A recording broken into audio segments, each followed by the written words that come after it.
questions for y'all. The first one, who is your Lord? What is your religion? Who is your prophet? Now, I know this sounds crazy, but if you're one of those people that have been trying to get information and you come across this, or even this. All right, take a listen. Assalamu alaikum. I am Sister Laila Nashiba, the Managing Director and Founder of Sunnahfollowers Online Islamic University. As you know, we have classes every day beginning at 6 p.m. Eastern Standard Time. And we cover everything from Aqidah, which is your belief system, to Seerah, which are the stories of the Prophet, Sallallahu Alaihi Wasallam, the story of the companions. Please join us every day beginning at 6 p.m. Eastern Standard Time. And we are broadcasting and streaming live on Facebook, YouTube, LinkedIn, DLive, Trovo, and Twitch. Assalamu alaikum wa rahmatullah.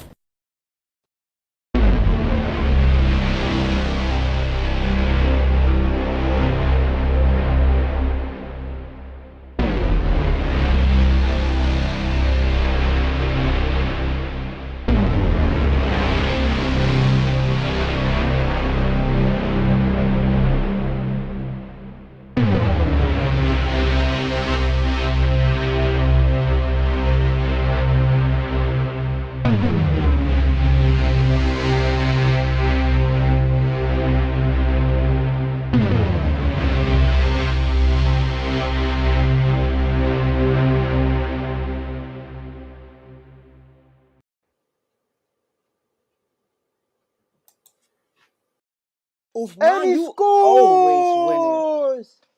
Hey, wait, is that the Adhan? I think so, inshallah. Alhamdulillah, alhamdulillah. Yeah, man. Well, Gotta pray. Yeah, we do gotta pray. We gotta pray. Let's get that in. Yes, sir. ASAP. Ha ha! I don't know what it is, but what? you know, I've been listening to this program, Sunnahfollowers, and I've been learning a lot, Aki. Man, a lot. Yeah, like what? What you been learning about? Man, I've been learning about a lot. Salah, you know, Hadith, the life of the Prophet, Sallallahu Alaihi Wasallam. Man. Wow, for real though. And you know another thing? The shows just keep coming on back to back. Alhamdulillah. I just gotta check them out. For real though. Yo, wow. My guy, if you have any questions, check this out. Every Friday, you can call in Sister Laila live. Call her with any one of your questions in regards to this deen, and man, she will answer them. She will get you right. Anyway, inshallah, I'm about to tune into that. But you know something else? You know, if this is going to be a benefit to me, I got to get with that Sadaqah Jariyah. All right. Donate to Sunnahfollowers.net. We're here for you. Sadaqah Jariyah. Assalamu alaikum. Call in. And by the way, what are you getting a pierce today? Let's talk about it. Any other questions? This is gonna be good. Welcome to Ask Sister Laila Live. By the way, what are you getting a pierce today? Let's talk about it. Wait a minute. Time for the Ask Sister Laila live show. Lines are now open. 862-370-2838. Assalamu alaikum wa rahmatullah, everyone. Welcome to the Call In and Ask Sister Laila live show. Alhamdulillah. I want to give a shout out again to Sister Geechee for her advertisements. Man, I just love it. That doing a little dance. Call in and ask Sister Laila live. I think that is so cute. And just to let you guys know, the phone lines are indeed open, and those are the phone lines. You can call in at 862-370-2838, or you can join us live on Facebook, YouTube, Twitter, and type your question, and also LinkedIn. Let me add that in there because I can also see I can see all the typing on Facebook, YouTube, Twitter, and I can also see on Twitch. I can see on D Live. I can see on Trovo. And I can see on, what's the other one I said too? Also, LinkedIn. LinkedIn.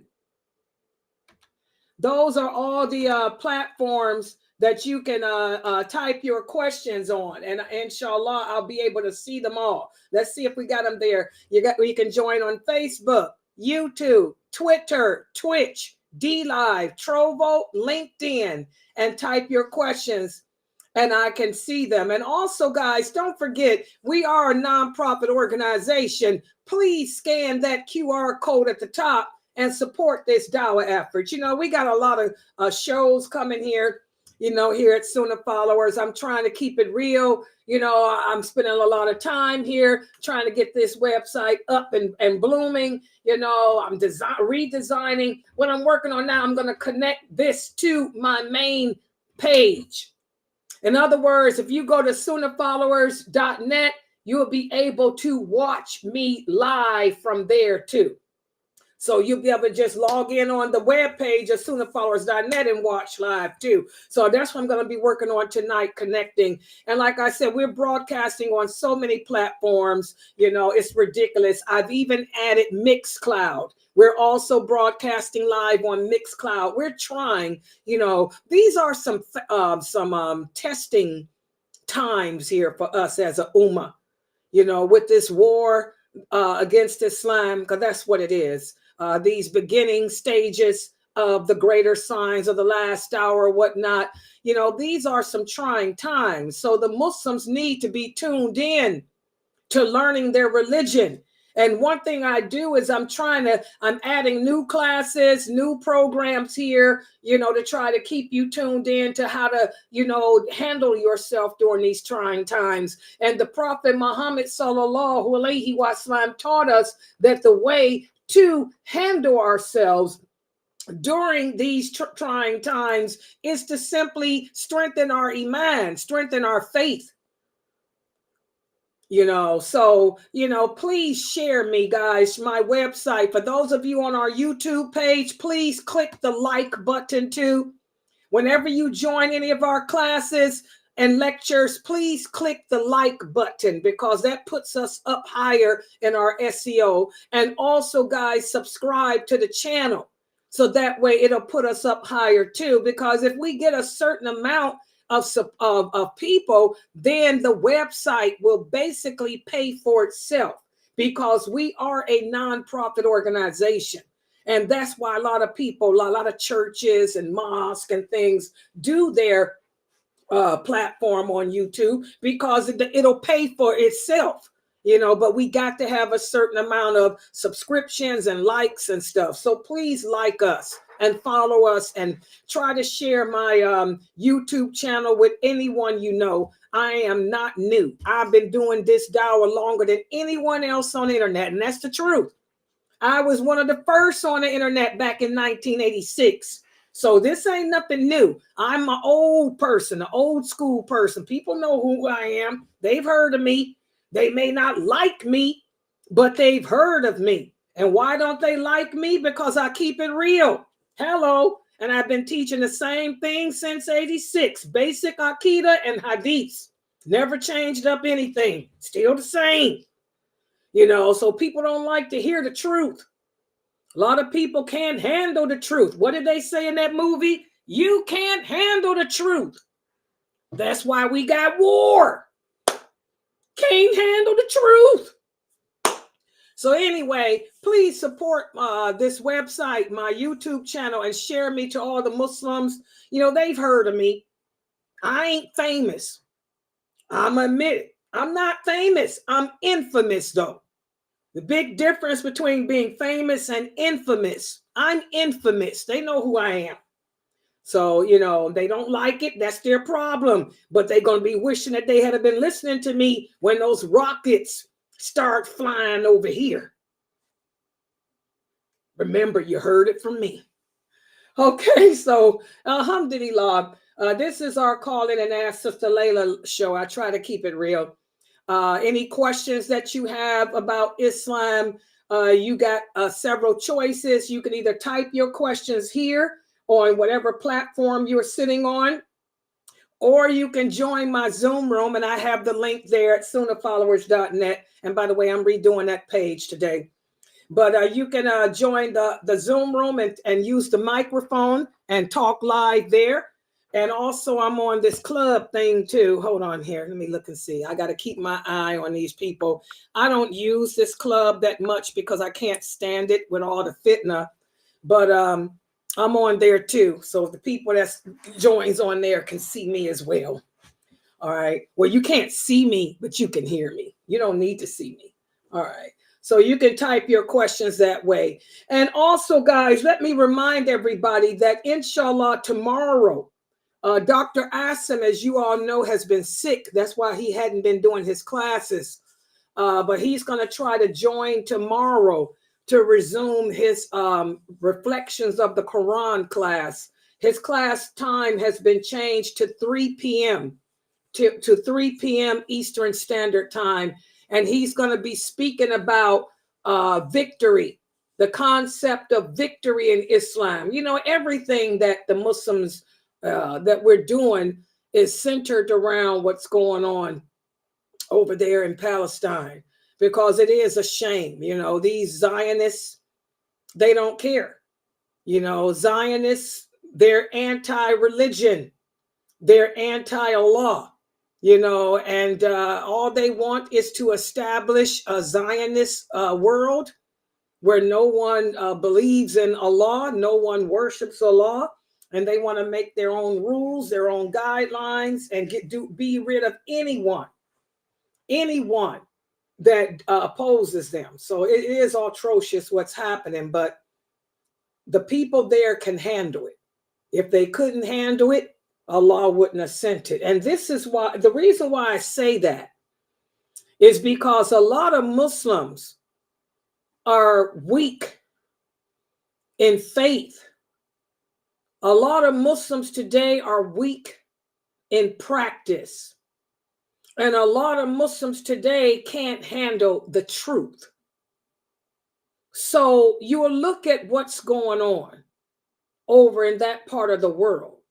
And instead of it triggering your brain to make you reflect upon yourself, which is what Allah wants us to do whenever He sends trials, instead of us reflecting on ourselves and asking, what can I do to change this? Because change begins with yourself. Instead of us doing that, we're so weak that we're freaking out and we're allowing the emotions of Shaytan, such as anger, to come in the way. And some of us pity to the point that we can't sleep at night. We can't eat. We're scared. You know, these are not the type of emotions to be experiencing during these hardships. And I did a whole class on the difference between empathy and sympathy. There's a big difference between empathy and sympathy. Look them up in the dictionary. We're not supposed to be sympathetic, because if you become sympathetic, that can cause you to transgress the limits. Instead, Islam teaches us to be empathetic. Sympathy means to feel sorry for someone. Allah doesn't want us to go around feeling sorry for ourselves or feeling sorry for anyone, because everything that happens, good and bad, happens because Allah willed it. So unlike others, Islam doesn't teach us to be sympathetic. Instead, Islam teaches us to be empathetic. And what does it mean to be empathetic? Empathy entails putting yourself in the shoes of the other person and pondering what you would do, how you would want others to treat you. So that's the difference between sympathy and empathy. A lot of Muslims suffer with sympathy. They're feeling so bad and about what's going on. And I'm telling you, there's no need for that. Because Allah tells us he doesn't put a burden on a people that they can't handle. The Palestinians, the people over there in Gaza, they can handle it. If they couldn't, Allah wouldn't be doing it. And by the way, he's in control. Allah is in control, not Israel. So the people in Palestine, they don't need your sympathy. But what they do need is your empathy. Put yourself in their shoes. Ask yourself, are you a person that contributed to this fitna? Are you a cause of this fitna? Because again, Allah says whatever bad happens comes from him. We're not Mutazilites here. We're people of the Sunnah here. Okay, Allah says he sends war. He sends it as a means of cleansing the earth of bad people, as a means of deciphering who the truthful are from the liars, who the righteous are from the hypocrites, etc., etc., etc. Okay? So it's not about sympathizing. We don't need that. It's about empathizing and doing a lot of self-evaluation. And then after evaluating yourself, it's about what can I do to change this situation? And again, the Prophet taught us, sallallahu alaihi wasallam, that change begins with yourself. I still don't see that many sisters wearing hijab. I still see a lot of these women protesting, crying on TV and everything else. No hijabs on. You don't look like me. You don't look like the Palestinians. You look just like those non-Muslims that you claim, to not be a part of. We have to change ourselves, brothers and sisters. I still see a lot of you brothers on YouTube slandering each other, bashing each other, calling each other kaffirs and innovators. I don't see no changes being made. Okay, so you need to work on changing yourself. Otherwise, you are a contributor as to what's going on, as to why Allah willed to happen what's happening. Think about that. Okay, do we have any questions? You guys can start putting your questions up. And do I have someone here to read for me? Assalamu alaikum, Laila. Assalamu alaikum, everyone. MashaAllah, guys, let me show you. There's Sister Ifti, our Palestinian. She made it home right before the war. That's something, Ifti. I thought about that the other day. You got here, what, 2 weeks? Yeah, right before it happened, girl. Now, 2 weeks, and my brother the day of. Now, let me tell you something. I wanted to ask you, if you hadn't came home when you did, because you lived over there, where all this is happening, would you have been impacted where you were living at? Absolutely. Oh my God. I would not have been able to get out. And if I wanted to chance it and go to the airport, to Tel Aviv, where the airport is, Ben Gurion Airport, that is in Tel Aviv. And I have heard of people who had tried to do that and they got injured, they got beat up, they got chased away, some got kidnapped. Yeah, it's very scary. So my sister actually was there and was due to come about 10 days after I left. And she couldn't leave through that airport, even though she was booked through there, because of the stories we've been hearing that people have been getting kidnapped and beat up. So she heard one day that the Amman checkpoint, they opened up that border. So her and her daughter left early in the morning, and her son, and rushed to that border and was able to cross into Jordan before they closed it that same day. Oh my God. And then booked a flight to Turkey, and from Turkey to the States. So they're home now. Now, so if you couldn't have got out of there, would the bombs have hit you too, where you were living? No.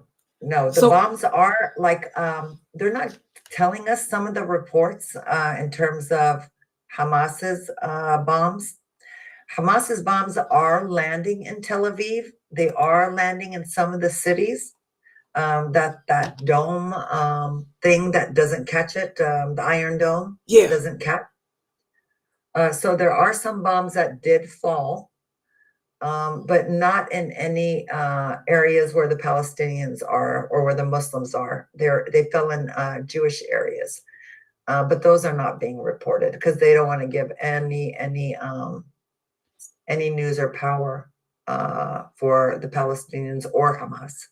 So now we think about our brother Zaman, who I haven't heard from. He was pretty wealthy, so he's probably living in a good part over there. Is he okay? Right? No, he was outside of Gaza.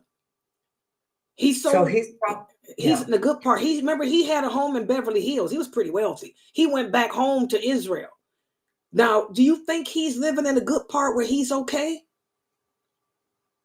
You know what, Laila, if you're a Palestinian, there is no safety there. Oh my God. There's no safety there because what they're doing now is they're raiding different Palestinian towns. They're raiding them. They're digging up the concrete floor, so you can't leave your house. If you try to leave, you can't because they dug it all up. You can't drive your car out. You can't walk out. You can't do anything. And if you do, there are people outside, snipers that are ready to shoot you. Oh, they're shooting on people with white flags. Oh my God. So they're not really good at the law there. The Jews really, really are not happy with the Muslims right now. They really want to they needed an excuse to do what they're doing. To do what they're doing. Yeah, I see their TikTok videos. All they doing is TikToking and dancing. And they kidnap these Muslims, they blindfold them, they strip them naked, they humiliate them, and then they shoot them dead after they're done with their video. Isn't that sick? That is sick. And America don't want to talk about that, subhanAllah. But I hear other people are. I hear that even the Jews, and they are and they getting beat up too. I heard they're beating the heck out the Jews too. Yes, they are. Yeah, they are. Those the religious Jews. The Zionists are beating the heck out the religion. Like I told y'all, these Zionists, they're Zionists. They're against religion. This is against the law. Even the Jews that live there, the practicing Jews, the rabbis and stuff, they're being beaten up like crazy. Okay, I got 24 minutes. Moderators, take care of these people. Yeah, I heard they're beating the heck out of them. The religious Jews too, because they can't stand what's going on. So but that's what Zionism is all about, guys. They're anti-religion. They're anti-Allah. All they believe in is establishing themselves on earth with their laws, their rules. Mm-hmm. They are the Antichrist. Remember that Hadith where the prophet said when the Mahdi comes, the Mahdi will unite. Those 80 nations will follow him, and together they will fight against the Jews. When the Antichrist comes, he will be followed by all these hundreds of Jews. Those are the Zionists, because that's what they're doing. They're paving the way for him. The Zionists, they are the followers of the Antichrist. They don't believe in Allah. No, they don't. They sure don't. They do not believe in Allah whatsoever. And those women look like tramps. I mean, you look at their TikToks, these are female officers, call themselves soldiers, Israelis. These women look like prostitutes dancing, acting like hood prostitutes, you know, and showing pictures of Muslim women making fun of the Muslim women, trying to say that they're better than them. I mean, it's just disgusting, you know. Yes, and unfortunately now what they're doing is, now that they're in Gaza now, the military's in Gaza, all the mass graves that they did some mass graves because there were so many, more than half of the people killed were children, actually. Yes. Or children and babies. But the mass graves that they had to do, they put them on the beach area and in front of the hospital area. They went and they dug up some of the mass graves. They call us animals there. They said, we're just going to slaughter them. They're just animals. So they don't care if it's a baby. They don't care if it's an old person. They don't care if it's a woman. They don't care if it's the ICU. Everyone who was in the ICU in Shifa Hospital, because they will not give us any fuel for oxygen for them, they all died. They all died today. Yeah, I read that. That's sad. That is, and like I said, it's bad when the non-Muslims are talking about it. The non-Muslims are just, they're protesting, they're speaking out against it. The journalists, even the few that are allowed, they're speaking out against. They say this is genocide in the worst degree. This is worse than what they did in Bosnia. I heard some of them saying this is worse than Bosnia. Yeah, they're shooting the doctors, they're shooting the journalists. It doesn't matter if they're wearing a press vest. They're shooting at them. They're killing them. There's just no mercy whatsoever. Nothing. It's literally a genocide. And the crazy part is it's happening in front of the world to see. And that's what I was going to say, for you new sisters, now do y'all understand why they're using that term martyr? You know, that's why they're saying that. Because, you know, when you're defending your family, you know, you're innocent, you're not doing anything wrong, you're defending your family. That's a martyr. The building's falling down on you, a martyr. You're robbed, raped, killed, martyr. That's why they're using that term, sisters. And then the sister's typing, yeah, she understands now.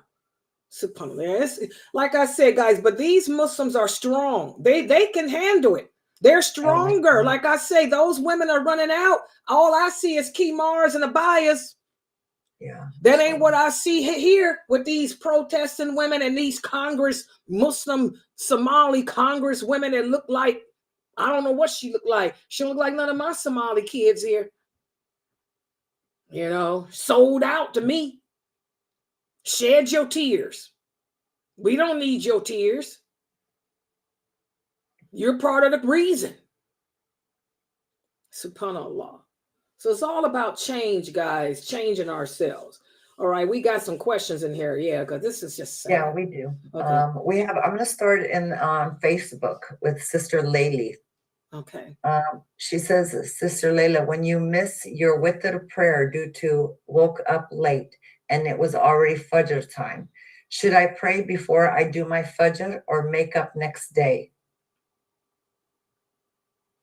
Okay, I see her too. Let me try something right quick too, guys, while we do this. Oh, it's too late to do that. You know, okay. I wanted to see what it looked like when I put it that way, but that's too late for me to see it because I did that.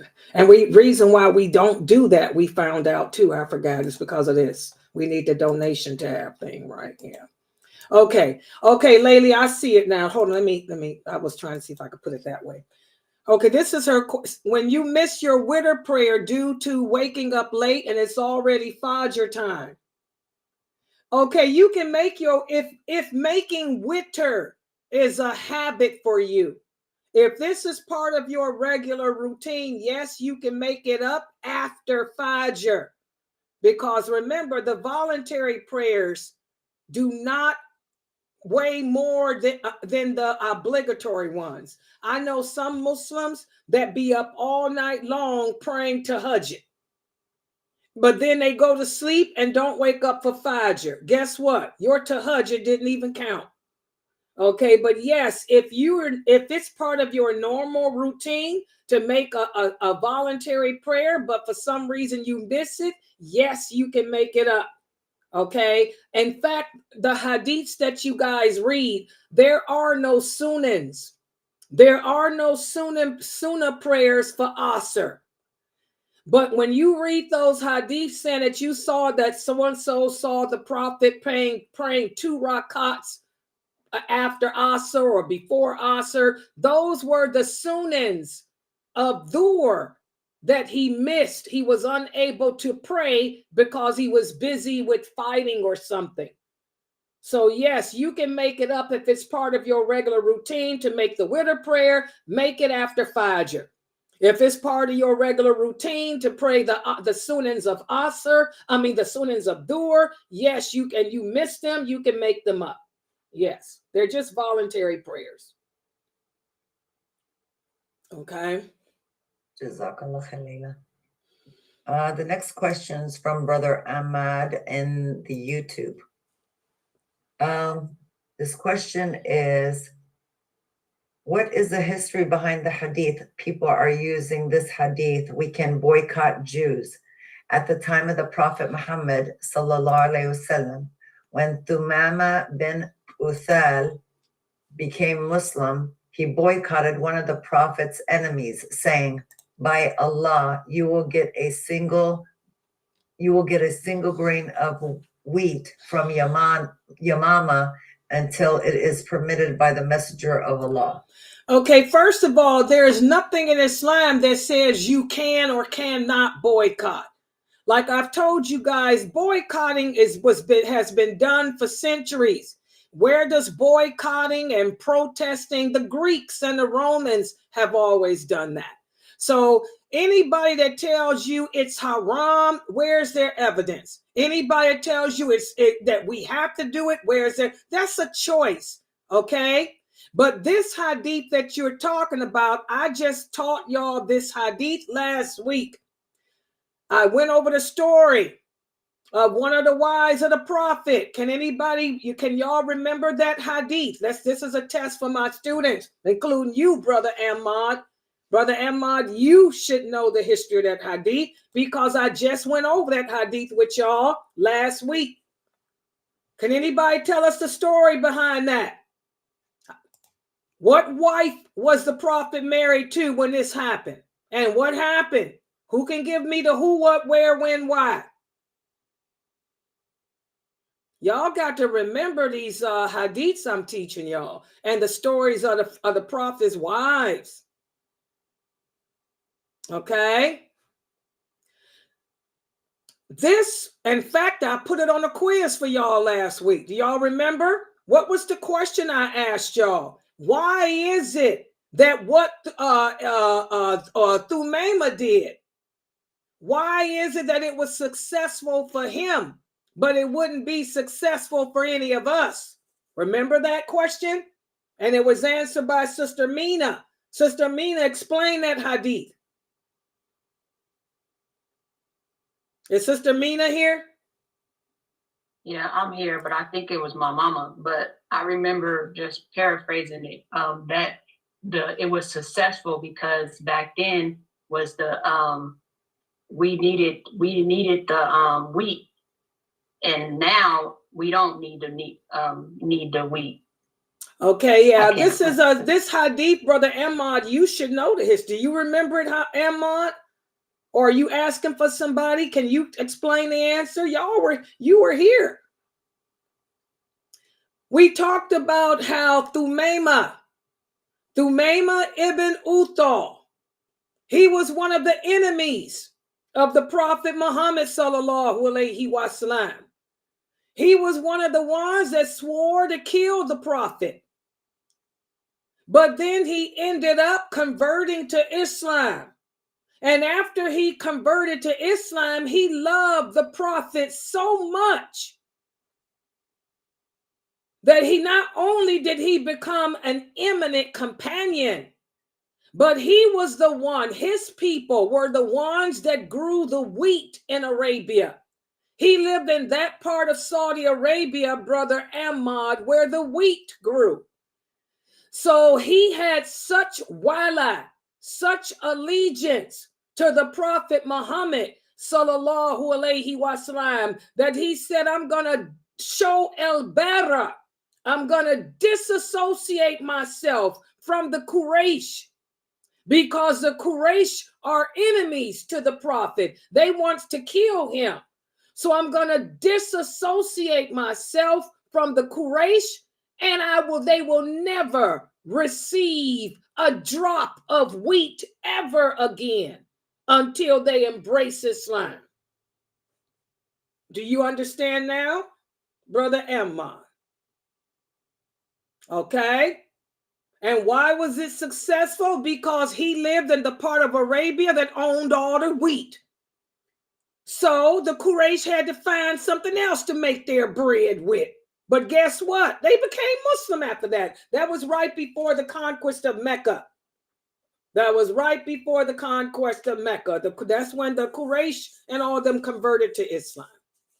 But there's nothing in Islam, Brother Ahmad, that says it's haram to boycott. The Prophet Muhammad never boycotted for food, but he used to boycott people. For example, if a person told a lie in his family, if any of his children lied, he would tell everybody to boycott and ignore that child until that child admit the truth. If a companion did something that they weren't supposed to do, the Prophet would boycott them and tell everybody to not speak to that person until that person turns back to the truth. So boycotting is not haram. Okay? But our Prophet didn't boycott with food because he needed food. He used to boycott people. But does that mean it's haram if you choose to boycott something? That's your prerogative. You can boycott fish.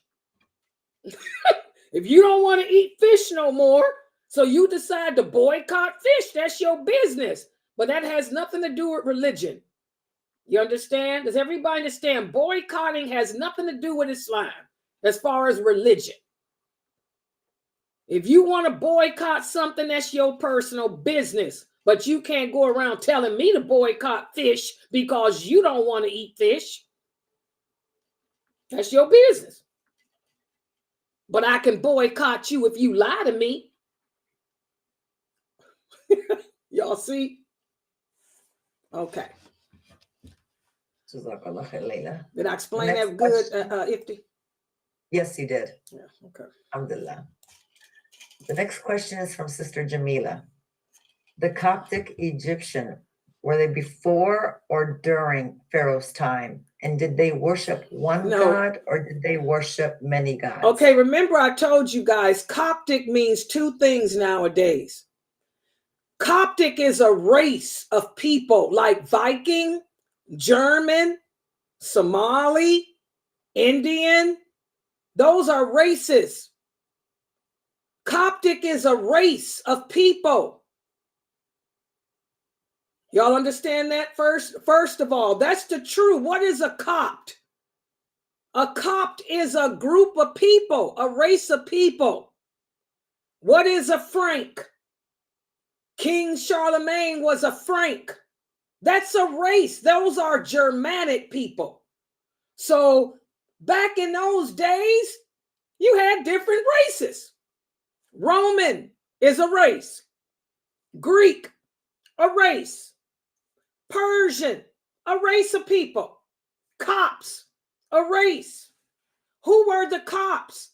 Berber is another race. Okay, the Copts are the original Egyptians. That's their race. Do you understand? It's not a religion. It's a race. Copts are people, not a religion. people, a race. The ancient Egyptians were not black. The ancient Egyptians were not white. The ancient Egyptians were not Chinese. The ancient Egyptians, what was their race? Copt. Now do y'all understand? That's plain English. That's a race. Okay? Now, today, like the Prophet Muhammad sallallahu alaihi wasallam said, Islam will divide into 73 sects. Christianity divided into 72. There are 72 different sects of Christians, and there is a sect of Christians called the Copts. That's religion, Jamila. Okay? You understand now? Am I answering your question now? You got people that live in Germany that belong to Cop. They say they are Copts. You know darn well them blonde-haired, blue-eyed people ain't no Egyptians, but that's their religion. They're Coptic Christians. So nowadays, one word can mean 20 different things. Okay? It's a religion now. But the Copts were a people. They still are a people, a race of people. The ancient Egyptians were Copts. And we still have Egyptians today that are Copts, which means they're from the originals. My DNA is Copt. I'm a Copt too, according to my DNA. That's the Egyptian I am. It's a race. You understand now, people? Ask her. Yeah. So, but as you guys know, Pharaoh didn't believe in no God at all. As you guys know, the people that built them pyramids, they were pagans. So that should tell you right there, this wasn't no Christianity. In fact, they existed before Christ. Okay? Jesus alayhi salam wasn't even born. The ancient Egyptians were Copts. That's their race. Just like the ancient Moroccans are Berbers. That's a race. And by the way, they say that both of those races are mixed with Viking. The Berbers are mixed with them Vikings too, but those are the North Africans. The North African people were Copts and Berbers. That's their race. Okay? That's why they exclude North Africa from the rest of Africa. Y'all understand that? When you learn history, why do y'all think they never mix North Africa with the rest of Africa? You will never see them mixing North Africa with Somalia or Nigeria because they're different peoples, different races of people. Okay? The Berbers and the Copts inhabited the North Africa. North Africa, Tunisia, Morocco, Algeria, Egypt, all that stuff, Copts and Berbers. And the Copts and Berbers were people who were not dark in color, meaning black in color. They were white in color. Y'all understand? That's why they separate North Africa too. Those original inhabitants were whiter in color because they were mixed with those people from Scandinavia. Okay, that's why they separate the people in North Africa from the lower part. Different grouping. All right. Okay, does that understand now, Sister Jamila? That's history. Y'all learn that stuff in college, or you can Google it. You can also Google the Copts and the Berbers on Google. It's not a race. I mean, it's not a religion. It's a race, but now it's become a religion. Yeah. Yeah. Okay. Next question. Our next question is Sister Pearl. is it really sunnah for men to shave their head bald for Hajj? I see a lot on social media. Yeah, that's a sunnah. It's highly recommended. It's highly recommended. Yeah, the men shave their head. Yeah. Wow, what's wrong with that? That's part of the ritual of Hajj. Yeah, that's part of the ritual, Sister Pearl. The men have to shave their head. The women don't. You can clip a little piece of hair if you want to as a woman. But yeah, the men shave their hair when they make Hajj. It's a sunnah. Yeah. Yeah. Okay. Next question is from Brother Ahmad. Why this rich Arab countries are not doing anything? Sometimes it bothers me that they don't do anything on Palestine issues. Instead, they are busy with their own life. Some even have ties with Israel. Okay, this is when I tell you guys to stop watching television. This is when I tell y'all to close down y'all social media. That's because Allah is in control. This is when you know that you're weak in your faith right now. You're weak in your practice, and it's time to shut down social media. Because again, Allah is in control. Allah is the one that sends war. And Allah said the reason he sends it is because we're weak. We're not practicing our religion like we used to. We've deviated away from the Quran. We've deviated away from the Sunnah. And I want all of you Muslims listening to me to understand that what's going on in Palestine, Allah is making it happen. Allah is, not Israel. This is Allah. We have to accept that. Okay? And like I said earlier, ask yourself, are you the reason why this is happening in Palestine? Because those people don't need your sympathy. The Palestinians don't need you feeling sorry for them because they've been going through this since before Moses. This ain't new for them. This ain't new. It's new for you, but not for them. So it's time to turn off your television. They're not doing anything because that's the way we are today. Why is it that most Muslim women don't wear hijab? If I go to Pakistan, if I go to Morocco, if I go to even Kuwait, if I go to even where my people from, Egypt, you're going to see a lot of Muslim women that don't cover. It's the same thing. Why is it that most Muslims don't pray? They don't make salat. Why is it that most Muslims are committing fornication, adultery? Why is it that most Muslims are doing drugs? These are questions that we can't ask that. I mean, because most people don't fear Allah. So why is it that rich Arab countries are not doing anything? Is because they don't fear Allah. Why is it that most Muslim women on this planet don't cover and dress right? It's because they don't fear Allah. Why is it that most Muslim men don't pray? They don't fear Allah. And why is it that you have ties to Israel? So what? The prophet had ties to some of the Jews. We have to be careful with the things we say. Where does Allah say that we can't have ties with somebody? Every battle that the Prophet Muhammad fought, Brother Ahmad, he had some Jews and Christians that fought with him too. We don't condemn a whole race of people because of what somebody else is doing. As you and I are speaking right now, there are Jews in Israel who are being beaten, who are being killed too, because they're speaking out against it.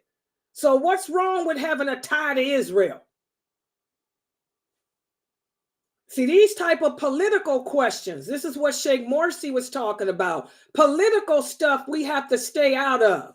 The Prophet Muhammad taught us that when calamity happens, We focus on ourselves. All that political junk about rich Arabs, that's leading to more hatred.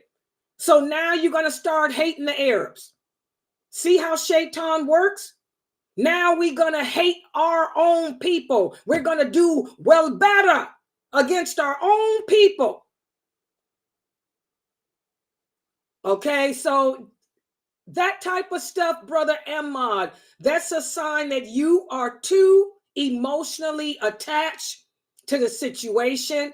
So what you need to do is take a step back and make dua, asking Allah to balance your fear, to balance your hope, and balance your love, and ask Allah to give you the balance to accept that He is in control, to balance your anger, to balance your hatred, because now Shaytan is trying to push you to violate the limits of Allah, to the point where you'll be just like those other brothers on YouTube, cussing and calling other Muslim countries kafir.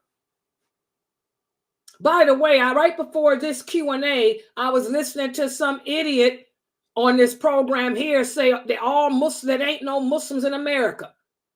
This idiot just made this comment right before here that I'm logged on, that there are no, all the people in America are kafir. Ain't no Muslims in America. We don't make those type of statements.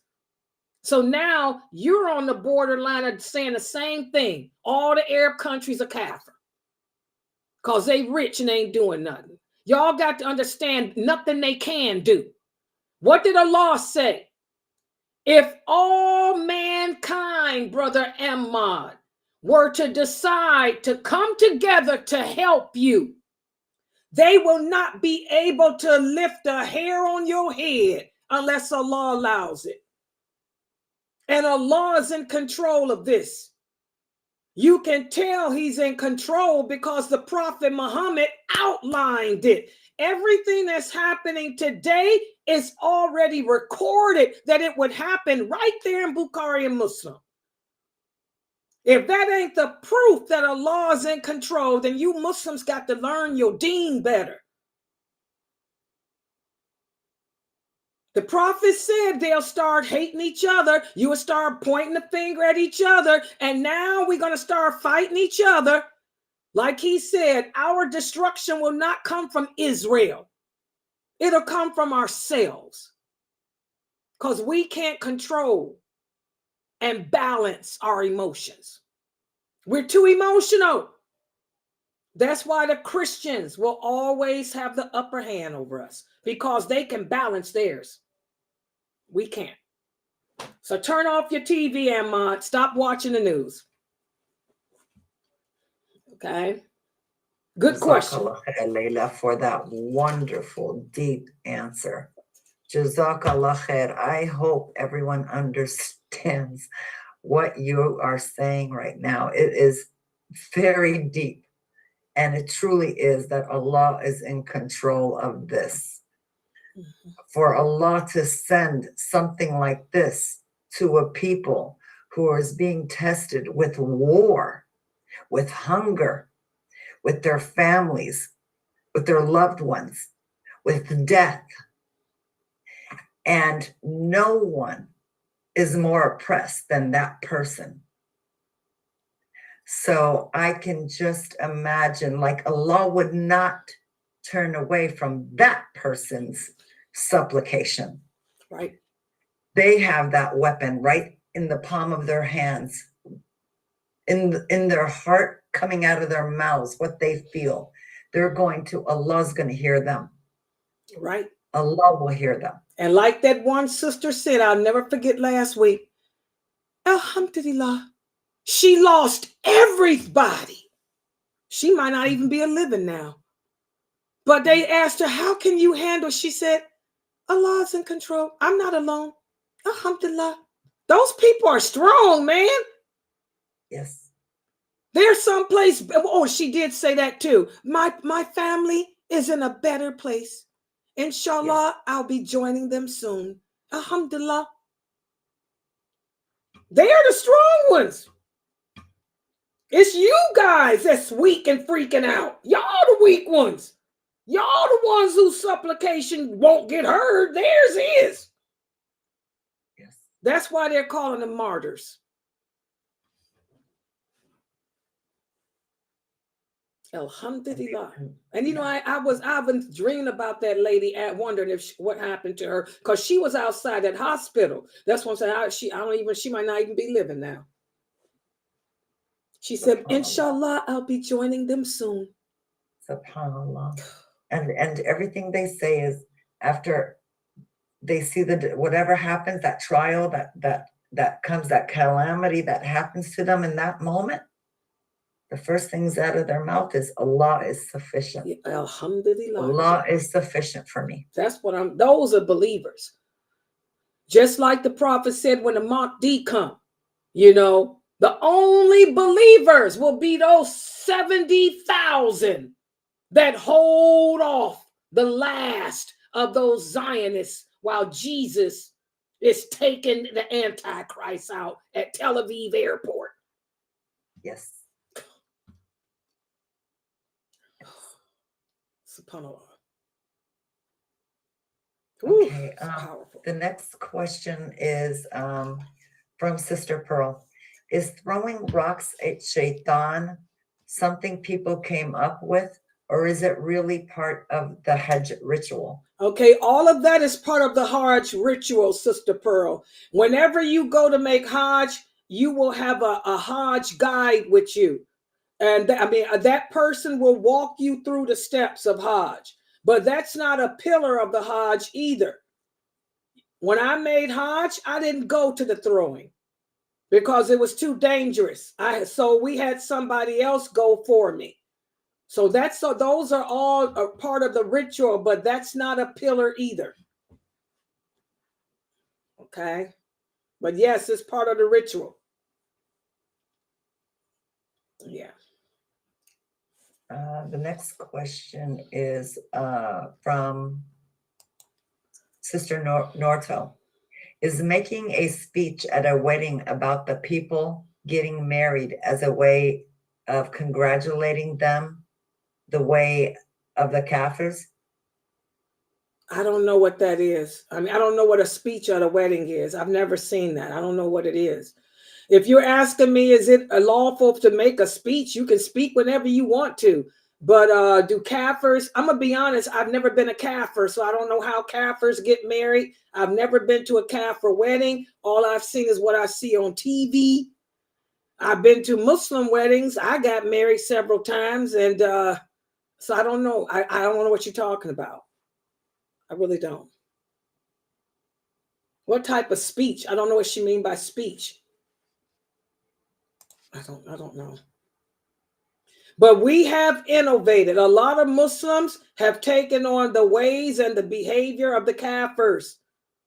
A lot of Muslims have done that. Whether this group has, I don't know, because I don't know what kind of speech they did, what they did. The imam does a speech. When you get married, they do the khutbah al-hajj. That's a speech. So I don't know what she means by the speech. Walking down the aisle is something we don't do. Exchanging of rings, we don't do that.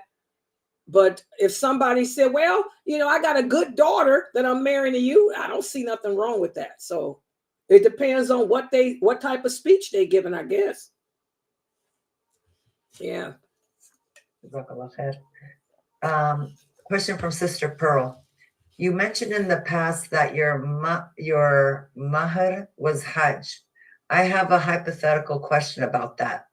What if you asked for a kula and you got divorced?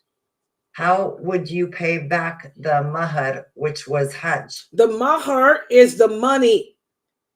Okay. So that's however my mehr was Hajj. That means that the amount of money that it takes to make Hajj. If it costs $2,000 to make Hajj and I got a divorce, I have to pay him back $2,000. Real simple. Whatever the price of Hajj is, that's what when I made Hajj, that was my dowry. Okay. If the marriage hadn't worked out, I would have paid him back his $2,000. Real easy. Yeah. The next question, Sister Jamila. She's asking, the people of Thamud, were they part of the Arabs, and also were they Jewish people? No, the people of Thamud were the perishing Arabs. They were Arabs. Look at where they lived at. They lived in the Arabic part of the world. They lived in the Arab. Those were Arabs. They were not Jews. They were Arabs. Jews is a different race. It seems like you guys got a lot of questions about race. You can Google that. You can find that stuff on Google. Arabs are Arabs. The Thamud were Arabs. They were not Hebrews. Allah destroyed all of them. None of their descendants. That's why they're called perishing. Perishing means they don't exist no more. Allah wiped them out as punishment. The Ad were Arabs too. Allah destroyed all of them, their entire country, all of them. They are perished. That means they don't exist. But that's from where they were in that part of the world. They're from where Jordan is. That part of the world, Sister Jamila, is where Jordan is. We still got Arabs there. Jordan is still an Arab country. Okay, but those group of peoples were destroyed. That was part of Allah's punishment to them. But of course, other Arabs came back. Okay, but Allah destroyed the Ad and the Thamud. Those were Arabs. They were not Jews. Okay. That's Jordan. Jordan is an Arabic country, not a Jewish country. Yeah. Next question is from Karima Abu Salam. I listened to Maria the Coptic Heroines Part 1, and I want to understand what law in Islam allows the Prophet, peace be upon him, to have the type of love for a slave girl without marriage, because he did not marry her because she was from a family of Pharaoh. Correct? What? No. Islam allows a man to have 4 wives and as many right-hand possessions, slaves. Maria the Coptic was a slave.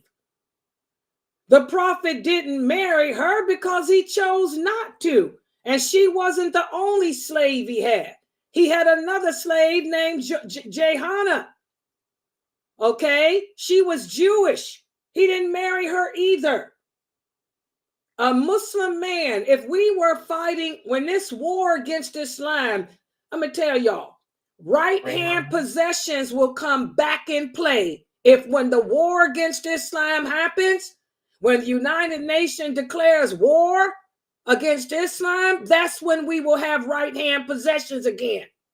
Your husband can have 1 million slaves if he wants, and he ain't got to marry them. A man can have 4 wives and as many right-hand possessions as he wants. And Maria the Coptic was not the only right-hand possession he had. He had a lot of them. Okay? And you don't have to marry him. But they still have to take care of him. A slave woman is entitled to everything except for the amount of time you spend with her. But in Islam, we treat our slave women the same way we treat our wives. Okay? When I was talking about Pharaoh, I was talking about the hikmah of Allah. I was making a point. I didn't say that the Prophet didn't marry her because she was from the family of Pharaoh. I didn't say that. I was saying, can y'all see the hikmah, the wisdom of Allah? He chose to not marry her. It's poetic justice, because the pharaohs of Egypt were worshipped. The pharaohs of Egypt believed themselves to be Allah. And I was making a point. Can y'all see the wisdom there?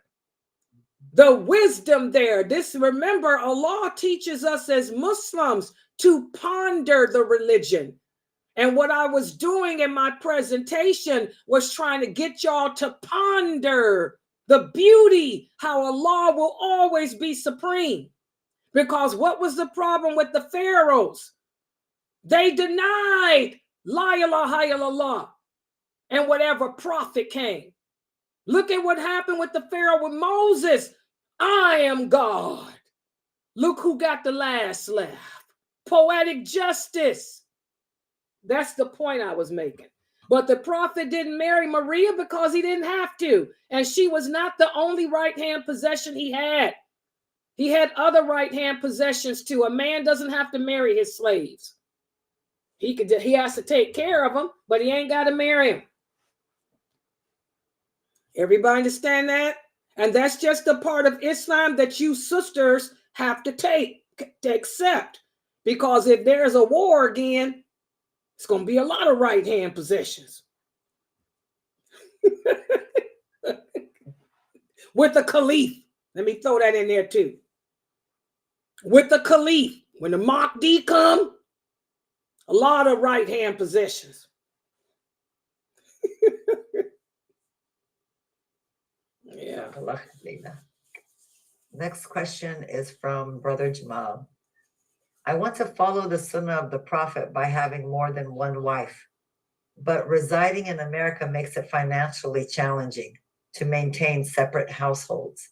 Is it permissible to keep them in the same house? Oh God, if you can find a woman stupid enough to agree to that, and I'm just being honest, Brother Jamal, if you can find a woman stupid enough to agree to live in the same house with another woman where she can see you and hear you having sex with her, knock yourself out. But she has to give up her right. That's a right that every Muslim woman has, is to have her own home. If you find a woman that's stupid enough to tell you, I give up my rights, then more power to you. I don't know that many women that would be that dumb. Yeah. I don't know that many that would do that. Because that's a big thing to ask. And that's something that you brothers need to think about. The Prophet Muhammad didn't put his wives in the same house. The Prophet Muhammad sallallahu alaihi wasallam was very sensitive to every wife he had. That's a painful thing. First of all, it's painful enough for a woman to share her husband. And now you want to put it on another level? You want her to hear you having sex with another wife? I think that you brothers need to check yourself and try to be more like the Prophet Muhammad. The Prophet Muhammad would never subject his wives to that type of pain, that type of cruelty. So you need to make some dua and ask Allah to help you to curtail your sexual desires, or find a woman that don't need your support. There's a lot of women out there who are older and who can take care of themselves and who have their own house. Try to marry you an older woman that's independent and self-sufficient. But to think you can put two women together, that's very cruel, Brother Jamal. And if the Prophet Muhammad were here, I think he would tell you the same thing. He would tell you, I am the best. He said, the best amongst you men are those of you who are best to your wives. That hadith is Bukhari and Muslim. And he said, I am the best amongst you. He never, ever, ever put two wives in the same house because he knew how painful that would be for them. So you shouldn't even want to do that to a woman. You understand? You need to go find women that are independent. Yeah, that's too cruel. That's asking too much. Yeah. I have one question that is anonymous. Someone is asking, since she's seeing some family member do this. When praying 4 rakat prayer, the first 2, they say Surah Fatha and another short surah. But for the last 2 rak'ah, they only say Surah Fatha. She wants to know, is that okay to do? Yes, you don't have to say nothing except Fatiha. The only Quran that we are obligated to recite when we pray is Al-Fatiha. That's it. You don't have to recite no other surahs except that one. There was a companion, and all he did was recite Al-Fatiha in every rakat. And a person approached the Prophet about it. The Prophet, that's when the Prophet said, the only Quran that has to be recited is Al-Fatiha. Sometimes that's all I do. If I'm sickly or not feeling good, especially when I had my knee surgery. When I had my knee surgery, all I did was recite Al-Fatiha. That's it, because I was so medicated. And I didn't want to get doped up and, not know what I'm saying. All you have to recite is Al-Fatiha. You ain't got to recite nothing else. Anybody that tells you that, tell them to bring the dalil. Yeah. Jazakallah khair, Laila. Those are all the questions I have so far from Facebook and YouTube. I don't know the other platforms. Yeah, but that's it, sister. Yes. Let me see what this is. Yeah, Brother Jamal, do you understand what I was saying? If you want 2 wives and you can't afford it, you need to look for an older woman that's independent and self-sufficient. You do not want to put 2 women in the same house. You're asking for hell. Literally. Because that's cruel. No woman deserves to be thrown in. How would you feel if you love someone and you saw your wife being with another man all the time? That's not nice. So if you want 2 wives, then you need to just marry a woman that's independent. And there are a lot of women here in America who have their own money, who are looking for men just for companionship. So you might do better marrying an older woman that's self-sufficient rather than marrying 2 women, putting them in the same house. I don't recommend that for even strong as I am. I am a very strong woman, but I could never, ever, ever see my man with another woman. Oh no. And to hear her too. Oh no. Laila would lose it. Remember Lorena Bobbitt? Laila would go Bobbitt on him and her too. So don't do that, Brother Jamal. That's not a good thing. The Prophet didn't do that. He's our role model on that. Yeah. Oh, okay. Let me look at the. I'm sorry. I forgot about the rest of y'all. Hold on. Let me do this. Trovo. Okay, here I come. Hold on. Trovo. All right. Let's see what they got. Woo. There it is. Yeah. Okay. Oh, she's asking me to explain the difference between sympathy and empathy again. Okay, sympathy. Sympathy is when you feel sorry for a person.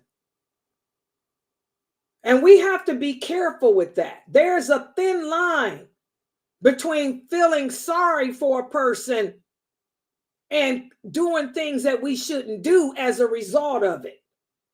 Islam teaches us empathy. I'm going to type it for you. This is empathy.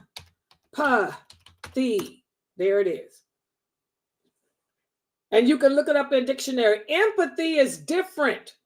Empathy is when you put yourself in the other person's shoes and imagine whatever is happening to them to be happening to you.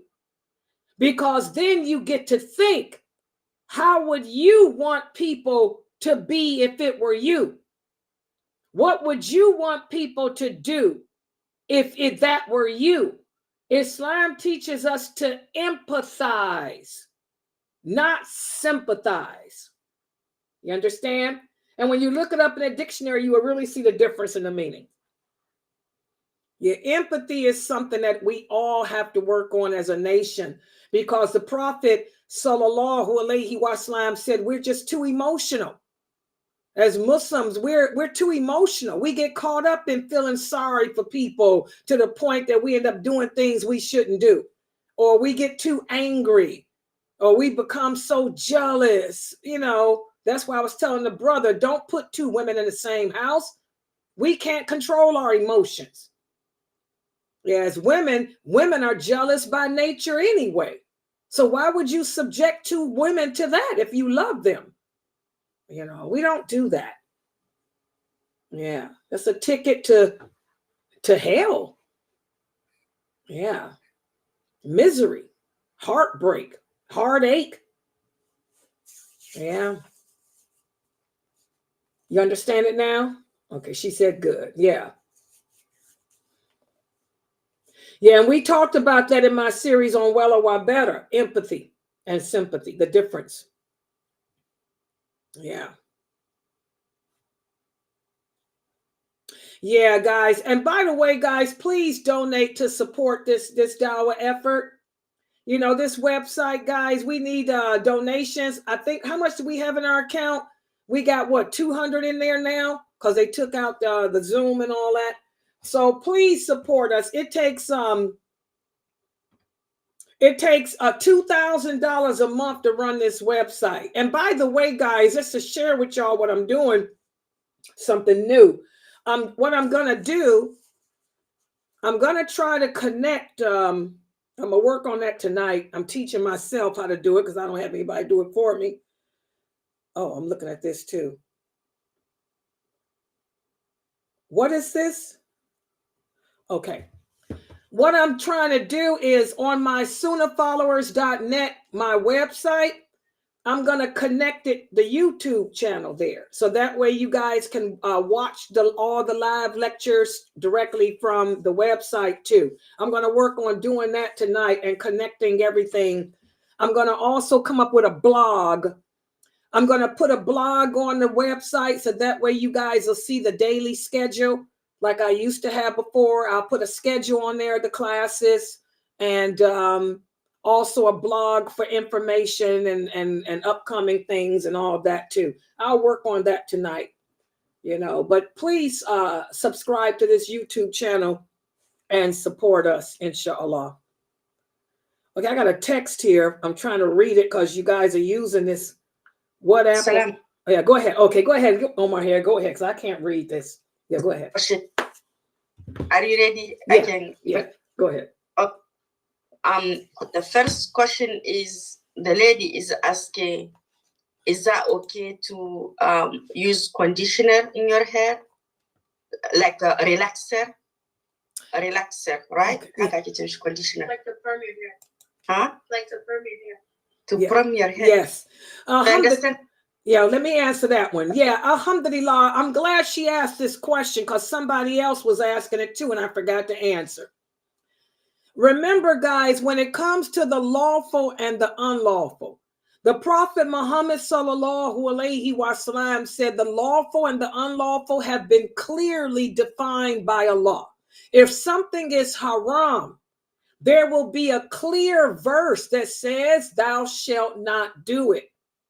There is nothing, I repeat, there is nothing, I repeat again, there is nothing in Islam that says a woman cannot use a perm. There is nothing in Islam that says a woman cannot straighten her hair. There is nothing in Islam that forbids that. And I'm going to tell you, as a woman, I encourage you sisters to do it. Because some of you sisters look pretty bad, especially with them dreadlocks. Dreadlocks are haram. Okay? But there's nothing in Islam that forbids you from using a perm or a straightener. But I encourage you, if you're going to use a perm, or any other chemical on your hair, go to a professional beautician. Because if you don't know what you're doing, you can burn out all your hair. But a professional, I learned this from my beautician when she was doing other people's hair. The perms that they use are not the same. A lot of women don't know this. The perms that a beautician use are not the same as gentle treatment, Lady Clairol, and that stuff you buy in the store. They use a different stuff that doesn't damage the hair. Plus, they know how to use it where your hair can grow and not break off. So no, it's not haram, it's lawful. But this is my opinion, I encourage you sisters to go to a professional to get your hair done. You should go get your hair done at least once a month. You know me, I'm all about facials once a month. I get my hair done every 2 weeks, but I don't use perm. I don't need a perm in my hair, but I still get my hair done because it's too long and I don't feel like washing it. I ain't got time for all that stuff. Let them pay them to wash it and do whatever to it. But yes, there's nothing in Islam that forbids you from wearing a perm. It's lawful. Or straightener. All that is lawful. Keratin, all of that is lawful. Alhamdulillah. And there's another question. The other one is asking, is that okay in Islam to swear by the Quran? Okay. The Prophet ﷺ taught us that we should avoid swearing, period, unless we have to. And if you do swear, you don't swear by nothing but Allah. That hadith is clear. The Prophet ﷺ said, anyone who does swear, either swear by Allah or don't swear at all. So we don't swear by anything but Allah. And don't do it unless you have to. And Allah knows best. Yeah. Thank you, Laila. And I have another question about one sister is asking, is that okay for a girl or a woman that is not married to wear perfume outside the house? This is another very good question. The Prophet ﷺ said, any woman who puts on perfume and goes outside the house, for every man that she passes who smells her, it is as if she has committed adultery with him. Okay? So, if you're going outside your house and you're going to be around men, you don't need to put on no perfume because it's the same as if you've had relations with that man. But say, for example, you're going over your mother's house. So you put on your perfume, you get in your car, which is in your garage, and you drive in your car, go to your mother's house, get out of her in her garage, go in her house, nobody's there but your brothers, that's fine. But if you're going anywhere else, grocery store, shopping, anything, for any man that you pass who smells you, it's as if you've committed adultery with him. So I tell you, sisters, it's best to not wear perfume outside the house unless you're going to be in a scenario like I just said, where you getting in your car in the garage, driving and not getting out to your mom's house, but you don't know what's going to happen. Get in a car accident. ETS come and get you. EMT come get you. You done adulterated. So be careful. You shouldn't wear it outside the house. Put on some body spray, because body spray can't nobody smell it anyway unless they up on you. And body spray is not perfume anyway. Yeah. But no perfume. Yeah, there is another sister have another question about she's asking how to make a ghusl. What is the right way to make a ghusl in Islam? Under which scenario? After relations or just to take a bath? Ghusl is same, right? After No. a relation. No, that's different. Ghusl is an Arab word that means take a bath.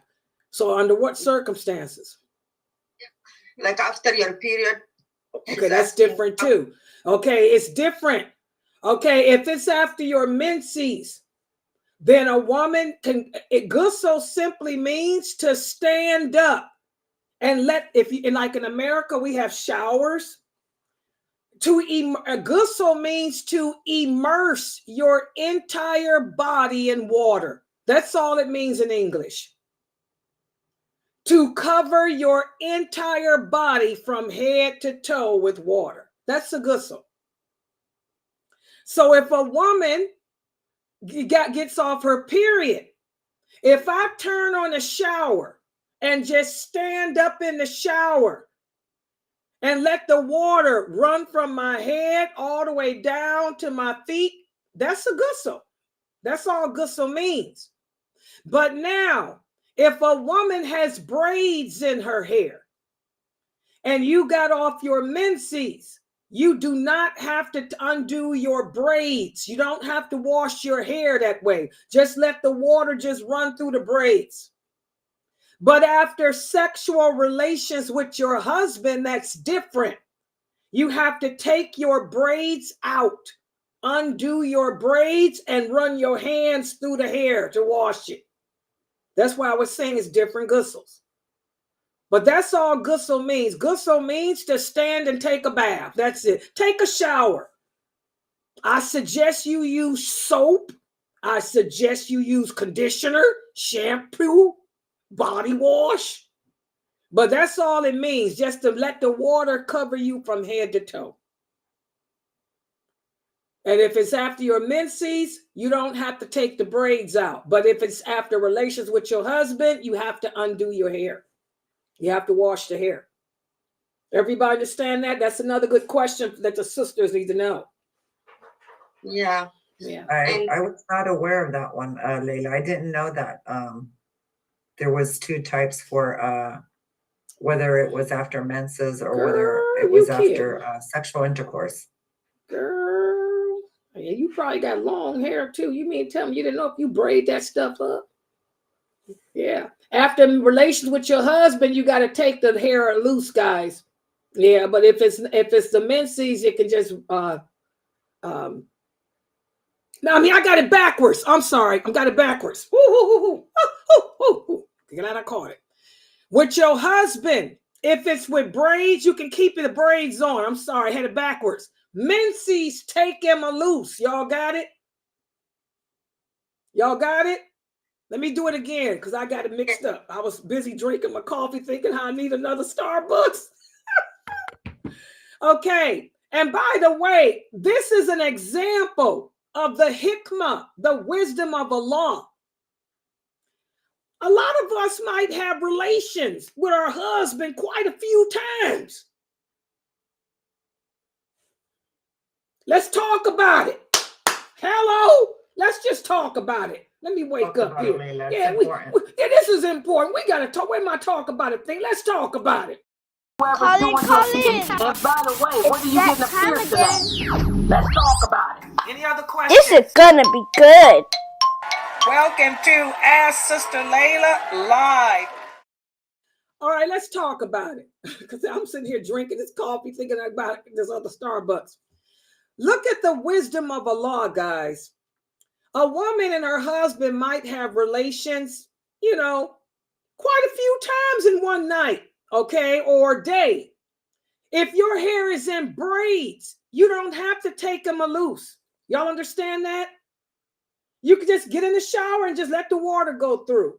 But now menses is different. A menses, you have to cleanse your entire body. So you take the braids out after your period, sisters. Y'all got that? But with your husband, just run the water through. I remember there was a sister at the mosque. Latifa remembers her too. She's no longer Muslim. And I remember I ran into her one day and I asked her, I said, sister, why are you not practicing Islam anymore? And she said, Laila, I got tired of that crap. I said, what are you talking about?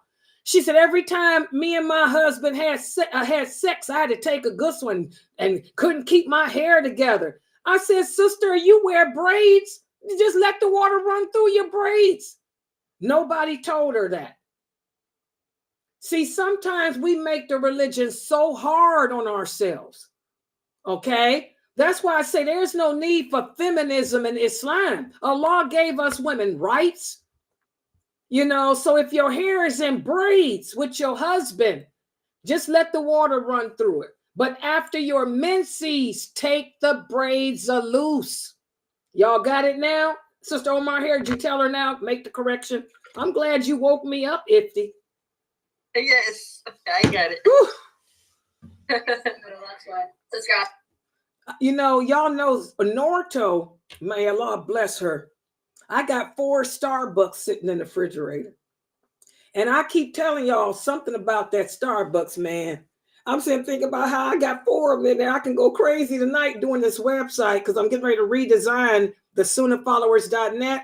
I'm going to connect the YouTube to it. So I was thinking about how I'd be up all night high off that Starbucks.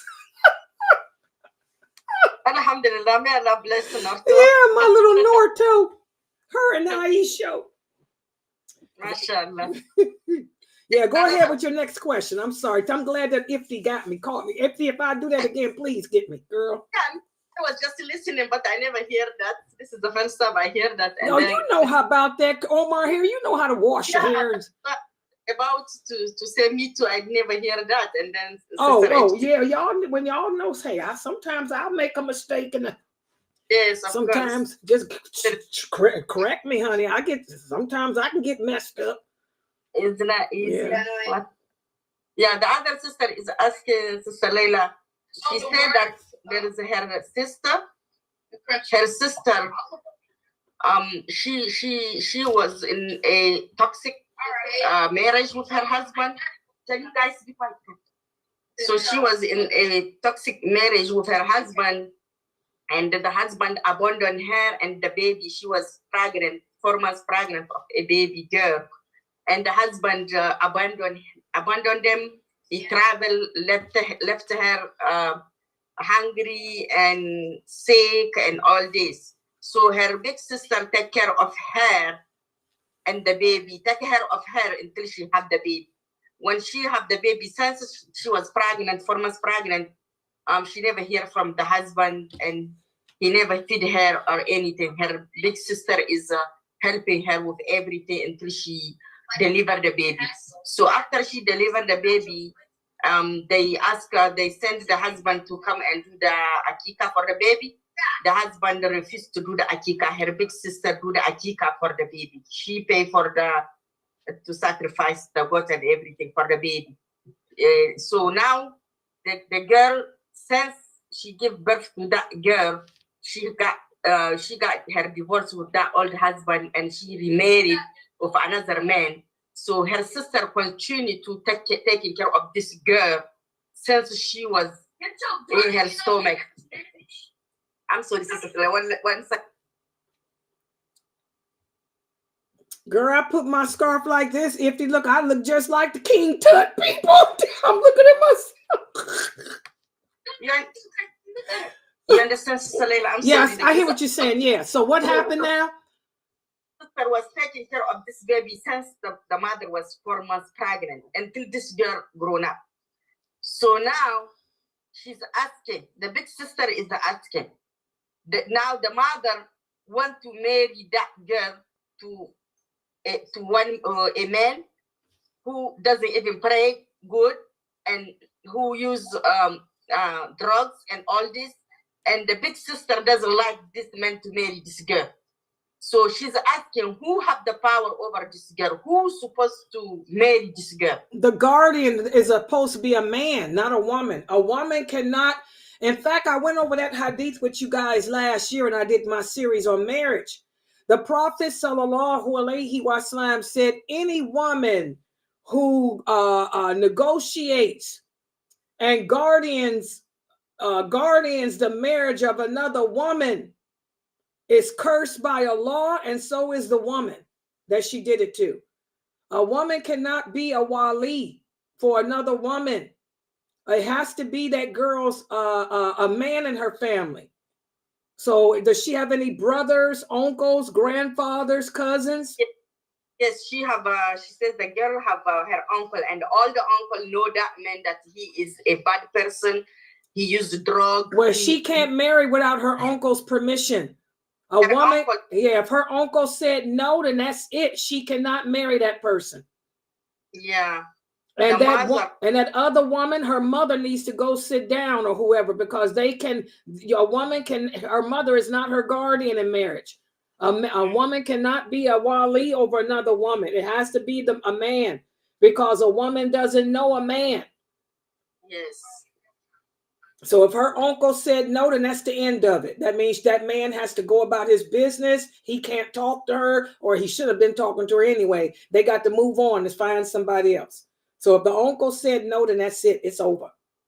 Mm-hmm. The woman, the mother can't, or whoever it is, can't do nothing. Okay. Mm-hmm. That's the end of the question that I have for today. Yeah, and that's important, guys. You know, that's an example as to why. Another example, the hikmah, the wisdom of Allah. Okay? A woman doesn't know a man. Only a man can see through another man. You would sit there and let your daughter marry a drug addict because you impressed with his charisma, his sweet talk, and his good looks. Women, we fall in love with looks and money and stuff like that don't matter. Where a man, he'll look deeper at the person and look at that person's character and morality.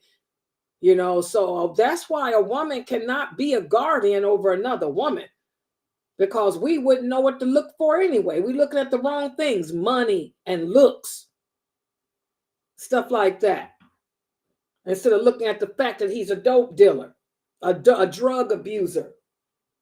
Get out of there, cat. Or looking at the fact that he can't provide for her, he can't maintain her, that he's abusive. Yeah, so this is why a woman can't be a guardian for another woman. And any woman that does that, that's the curse. She's cursed by Allah. It's like a witch. That's considered a witch. A woman that arranges, that's the hadith. Any woman who arranges. The hadith is any woman who arranges the marriage of another woman is cursed by Allah. That woman is a witch. You've overstepped your boundaries. You've overstepped your boundaries as a woman, as a female. I forgot I was on this platform. I'm sorry, I forgot I was on here. I'm looking at this thing now. Oh God, I missed all those questions. I'm sorry. There's one question here on YouTube. Okay. Someone's asking, what to do if mushrik daughter who is from previous marriage cut relations with Muslim mother because the mother didn't introduce her to present husband's family. Only husband knew about her. What to do if an unbelieving daughter who is from previous marriage cut relation with Muslim mother because mother didn't introduce her? Well, only thing that the mother can do is try to keep the relationship with her daughter. And, of course you want to try to keep the relationship with your daughter. All you can do is keep trying and make dua. You know, this is how it happens. Sometimes we just don't get along with our kids and they hold grudges. You just keep attempting to mend the relationship. Okay, you just keep trying to mend the relationship, and Allah will reward you. Allah is going to reward you for your attempts to mend the relationship. Okay, and just keep trying and make dua, asking Allah to strengthen your relationship with her. Yeah, that happens a lot for whatever reason. What is this? Oh, here's another question. What is this about? Waiting for you to complain about Saudis attacking Yemen and Pakistan, throwing out Muslims. Islam will just not accept. I don't understand that. Do you see that one? Is that from YouTube or is that one from Trova? I don't see that one. This person here. Wait a minute, I can't understand what he's saying. Waiting for you to complain about Saudis attacking Yemen and Pakistan. It seems the Jews are the problem. What is this, politics he's talking about? And then he says, Islam will just not accept Jews. This person is probably not even a Muslim, huh? That says that's from YouTube, but I don't know why I don't see it. You don't see it? You know what? That person might be blocked. If you don't see it, but I do, y'all might have blocked him or her. They might be blocked. Yeah. Oh, yeah. And because I don't even think that's a Muslim. Not with the name Mithras. Mithras, you still in here? Yeah, we don't talk about politics here. This is an Islam Q&A show. I'm not here to discuss Yemen and Saudi and whatever. I could care less. That ain't my issue. Yeah. Yeah, y'all must have banned him, and he's showing up here, but banned on that platform. Okay, let's see what else I got here. Oh, I banned this person here, so I'm not even going to comment to this person. Okay, this is a question about polygamy. So every Muslim woman has the right to her own home? Yes. You didn't know that? And she says, what do you do if you didn't know that? And your husband has you living with another wife? That's another example as to how important it is to learn about your religion. And you wouldn't have ended up in a situation like that, sister. Okay, but if you just didn't know and you find out, you have the right to demand to have your own place. You tell your husband that you want your own place because that's your right as a Muslim woman. It's important for you sisters to learn what your role is as a woman and also what your rights are, and also learn what your husband's role is as a man too, and what his rights are. These are things we should know, and then we wouldn't end up in these type of situations. But yeah, you could tell them that you want your own accommodations because that's a right that's owed to you as a Muslim woman. And it's oppressive. Allah hates oppression, guys. And if he won't get you your own place, you know what the other option is. Divorce is always an option.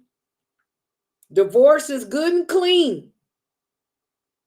It's good, especially in a case like that. It's good and clean.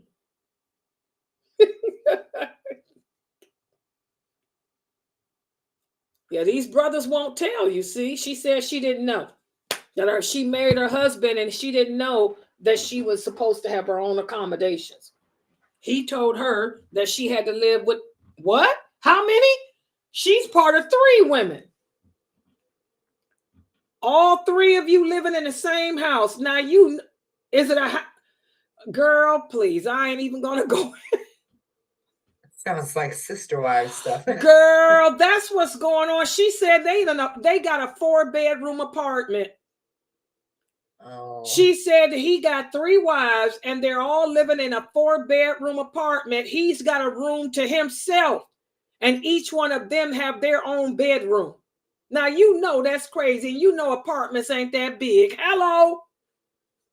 That's crazy. That's what's going on, guys. Y'all watch too much TV.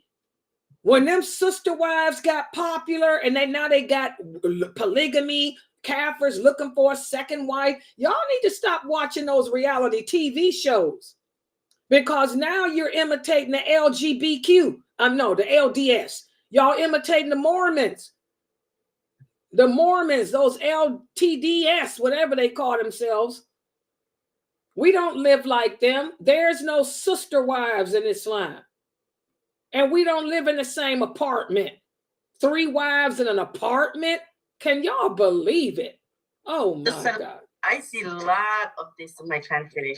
Most of the 4-wife husband that have 4 wives, that's how they live. In one house? Yes, in one house with their kids, subhanallah, fighting and fighting. Oh, it's too much. Yeah.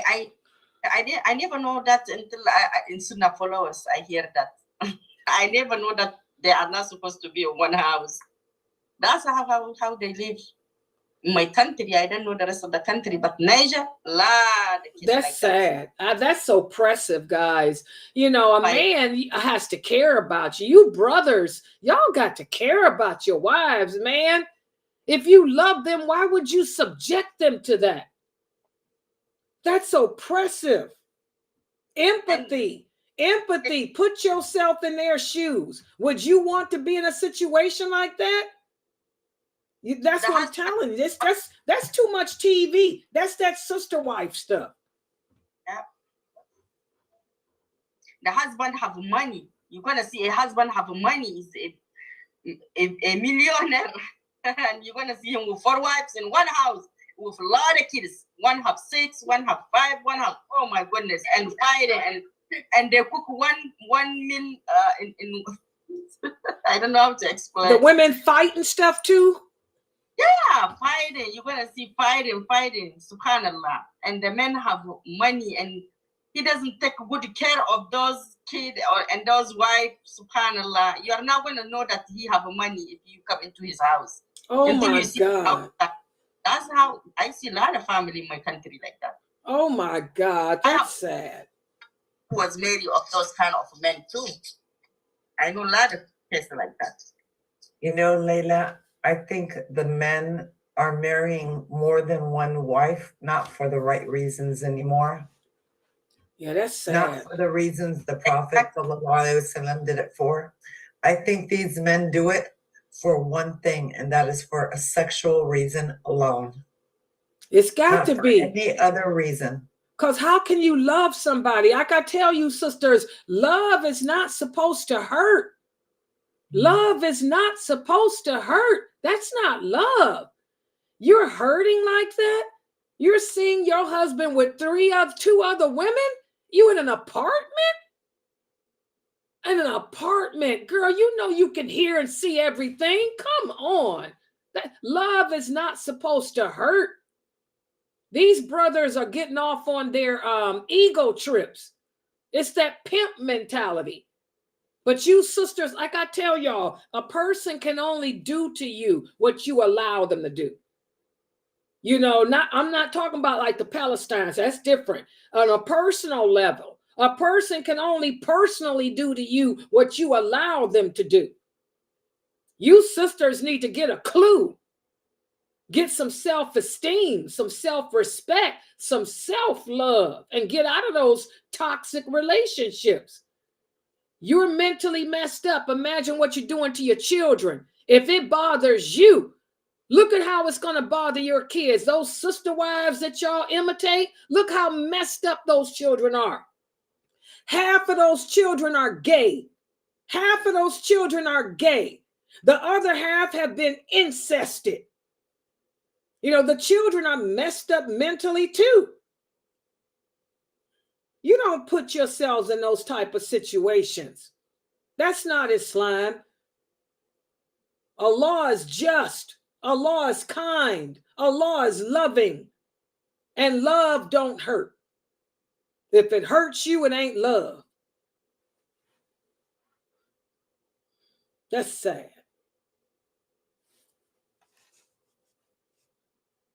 Oh my God. That's what we miss out, Sister Laila. Woman miss like self-esteem that you say. Self-esteem. Yeah, that's self-esteem. And those men prey upon women like that. Mm-hmm. They wouldn't try to put a woman like me in that situation or you. They'll go look for these weak women that don't know any better and put them in those situations. Exactly. Now I hear my sister was telling me about what is going on now in my country. You're gonna see a rich man marry 2, 3 wives, build a big house, beautiful house, put those women in there. And you know what the sad thing is, Sister Laila? He cannot feed them right. It's just picture. You can just see him, he's big man, he have money, he have big house, and he have 2 or 3 wives. But you don't know the reality, what is going on inside that house. She was telling me, the lady that she was talking to me about her is her friend. She told me, you know what? She have to do some business, selling some stuff to earn money to feed her children. She tell her, this big house, where is your husband? She said, no, he's not. He doesn't give them enough money to cook in the house. They have to do some business to take care of them. I tell her, I'm going to run away from that house for the hard bill. I'm not staying with me. I'm not going to stay in this. Just for him to show off with me, just like they are doing competition. If you have one woman, people are going to think that you don't have money enough. So they will go marry 2, 3, 4 wives and put them in the house, and you don't take good care of them and their children. Can you imagine? Sad. And the woman doesn't want to leave you. I tell her why she can take her children and stay away from this man. If he doesn't want to take his responsibility, why is she living with him? She said, now in Niger, a lot of people think if you are in marriage, if you live with a husband, who's going to take care of their children? I tell her, who's taking care of her when she was married with him? Is he feeding her? You tell me that she's doing business to take care, to feed those children. So the Allah who is giving her that business inside her marriage, the same Allah will take care of her if she get out from this marriage. I tell her, you guys have a problem of believing in Allah. You guys have problem. That's why you women are suffering in Asia. Right. You're weak. Weak. You need to truly believe. You guys are weak. Yes. You need to be strong. You need to truly believe in Allah. That Allah is the one who's doing everything. Why the husband is not doing the right thing and you're gonna forcing yourself to stay with him? Your children are getting abused. You're getting abused, huh? Yeah. And you leave him. Who gonna feed you? Who gonna? Allah is there. Allah gonna do everything for you.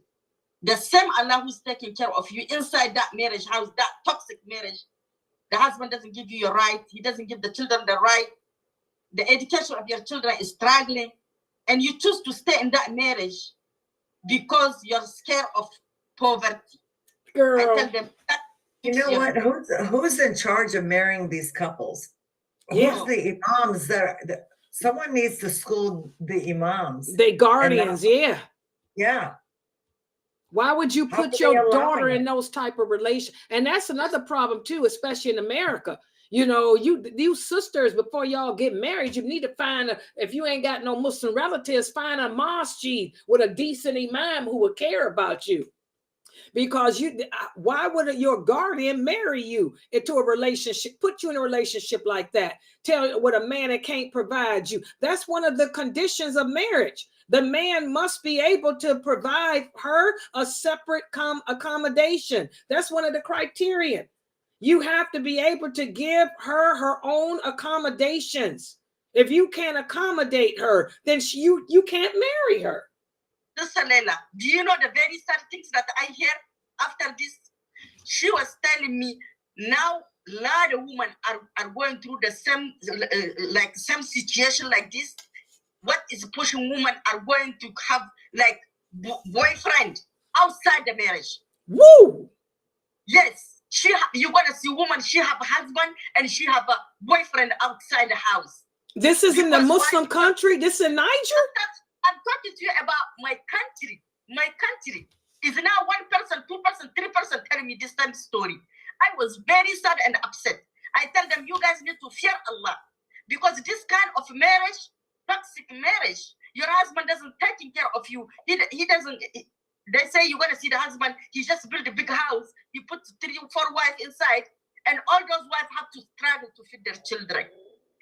Why not? They are not gonna go do something bad outside and they come feed those children. And they're having affairs with men. Yes. Oh my God. In a Muslim country. What's going on now? And then those children, what are they going to do? They're going to want to do the same thing what the mother is doing too. So you're going to stay in this kind of marriage and your life going to mess up you and your children. I tell them, you guys need to fear Allah. You guys need to check your iman. Stay away from this kind of marriage. Go find somebody who will take the responsibility, your responsibility that Allah put on him. Because you're risking your life and your children because this man want to make you. Oh my God, these my beautiful girl. These men, this your people. I got these people in me too. These my peoples here. They doing this stuff. Look at my computer. Yep. These are the ones that make the pretty faces, right? These are, look, Ifti, these are the men that talk, what you call them? Turika. These men are, the Tariq, they're beautiful. They make the beautiful faces. You mean to tell me they the ones with 4 wives in the same apartment? Not only them. You know, it's a lot of rest of my country. Oh, she look like you. Probably the men in Nigeria do it too, don't they? Yeah, but she's in Niger. This is how Umar hair looks. She look like her. They're mixed with Arabic in them, the Tariq. Yeah. But my thing is, the man. I look at these men. Those men got 4 wives in the same house. lot of people. No kidding, they doing that stuff. What did happen to the country? No, I don't know what is going on. May Allah forgive us. There is problem. And you know they have like wherever there is wedding, the lady have to have a uniform. A uniform. Add the money. And if the husband didn't give her money, she's gonna go look for that money outside, Sister Laila, because she wanna come out beautiful in the wedding with her friend. That's what pushed them to go have boyfriend outside the marriage. And them women are pretty. Yeah, they're pretty, mashallah, tabarakallah. And the men too. That's what I'm saying. I don't get. May Allah forgive us. I mean, this life is messed up. Girl, this is a Muslim country and they doing that type of stuff. Yeah, this is Tariq. My Tariq people. Y'all know I got how much I got a lot of Tariq in me because they close to, that's Mali. Those are people in Mali, y'all. They close to North Africa. I got a lot of their blood in me. This look like Omar hair right here. She look like you, Umar hair. No, that's Nigerian. That's Nigerian. No, they don't took me to Niger. Where's Niger? Niger women. Oh, she looks like they do. That's not, yeah. Them some beautiful people. But my God, they doing that in Niger and Mali? Yep, Sister Laila. Mali. It's very sad to hear that. I was sad when I hear that. I say, SubhanAllah. The woman need to give a respect for herself. Well, you know what? It's the man's fault for not leading the women correctly. Yeah, because the women are now. This look like Omar Hair's people. Omar Hair, look at this lady here. She look like your sisters and you. This one here. This is Mali people, y'all. Look at her. Ain't she pretty? Oh, yeah, this is Tariq. Yeah, she looks like Omar Hair. This is how Omar Hair looks. Beautiful, mashallah. And they got straight hair. That's how Omar Hair looks. Dark eyebrows, the eyes, the straight hair. Beautiful. I can't believe they doing that. What the heck's wrong with them? Everybody's doing what he wants, subhanallah. What's that white man doing over there? Look at how straight their hair is. Look, see how they got straight hair? That's the people of Mali. Mm-hmm. Yeah, it's another country. I don't know. Girl, I can't believe it. So they even my little Mali country done got westernized. They done westernized Mali. I was thinking of going there to visit. They done westernized Mali. It's a beautiful country. And the women are beautiful. If you see Niger woman, I got your pictures of you and your mother and your sisters. God, y'all, y'all some beautiful people. It's a beautiful country. But they've westernized. They got all that adultery and fornication and stuff going on over there. Astaghfirullah. Because we're not following the Sunnah, Sister Laila. We're not following the Sunnah. We're not, just everybody's doing what he wants to do. The husband married 2 wives, 3 wives just for the sake to show off, to show that he have money. What's going to happen? So it's just a financial thing, just to show he got status. They are married Yes. 2, 3, 4 women just to say they got status, money. Yes, actually, that's what they are just. That's the same in the Arab countries too. Same thing. It's all about status. Mm-hmm. Make the next man jealous. Yeah, exactly. If next man have 1 wife, they're gonna laugh at him and say that you're not a man. So they are competing. Yeah. Well, we keep our men not men. We make them only marry one. Girl, that's sad. Well, okay, guys, this was it's 11 o'clock. I'm just sitting here shocked that my country, Mali, done got westernized. That's one of my places to go on my bucket list, to go to Mali. And subhanallah, that's hurtful. So that's why I was telling y'all, there's no Islamic utopia anywhere on this earth. You can't find it in the Arabic lands. You can't even find it with the Tariq people. Oh my God. It's just messed up. It's sad. All right, guys, I want to thank everybody for joining and participating in this session of our Q&A show. I'm going to be working tonight on trying to revamp my the Sunnahfollowers net page and connect YouTube to it. So y'all can even go there to watch the lives and be live. So I'll be up all night. So if you guys want to join the Zoom room, feel free, because I'm going to be up all night working on this stuff. And I'll probably be playing videos because I do want to listen to some of my lectures. And also that Salah, I've been playing that Salahuddin cartoon. That's pretty good. This cartoon called Salahuddin, it is really good. I've been playing that in the Zoom room at night and then watching that cartoon, and it's pretty good. So if you feel free to join us in the Zoom room if you guys like. And also, just to remind you, inshallah, tomorrow at 3 Eastern Standard Time, Dr. Asim will be doing a lecture on what was it again? Overcoming victory or something. Victory, about victory, how to attain victory or something. And also we have my 6 o'clock class, and we also have the lawful and the unlawful. We're going to be talking about games and entertainment again, more about Islam, that what we can do in Islam in regards to entertainment. So all of that is tomorrow. So I want to thank everybody for joining and participating. Please support this dawah effort by donating here, scan the QR code, or go to our website, make a donation. And inshallah, I'll see everybody tomorrow. Subhanakallahumma wa bihamdika, ashhadu an la ilaha illa anta, astaghfiruka wa atubu ilayk. Everybody.